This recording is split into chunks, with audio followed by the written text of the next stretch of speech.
That's exactly what the Indianapolis Colts had to do. They had to win, and they were in the playoffs. They had to play the abysmal Jacksonville Jaguars.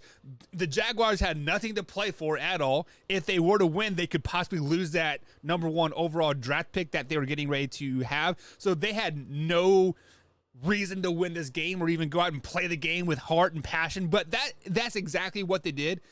The Jacksonville Jaguars came out and played well.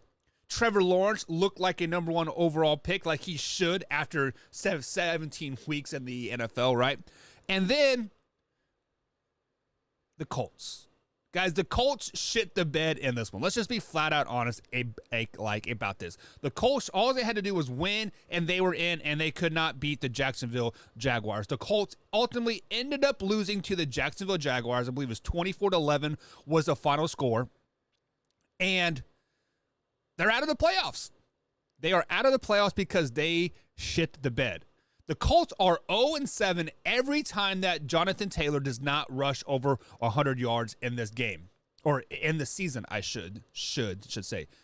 0-7 when he doesn't rush over 100 yards. He had 75 yards in this game. So, by de facto, right, the karma and everything aligned and made it perfectly that the Colts were going to lose this game. That's just the way it is. The Colts were going to lose the game because they didn't rush over 100 yards in this game. Now, when we sit back and we look at it and we always are like, who do we blame for these losses? Who do we blame for this, and this, and this?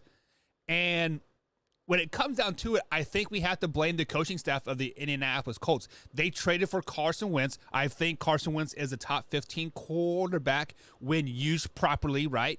And that's not throwing the ball 40 times a game. That's giving the ball to Jonathan Taylor 20 times a game and then throwing for about 30 times a game, that 50-50 bounce almost. But sometimes I feel like the coaching staff feels like they have to really push this Carson Wentz thing on us, and they basically wanted Carson Wentz to go out and throw for 500 yards in this game. They wanted him to throw for 4 touchdowns in this game, and that's not who Carson Wentz is at the end of the day.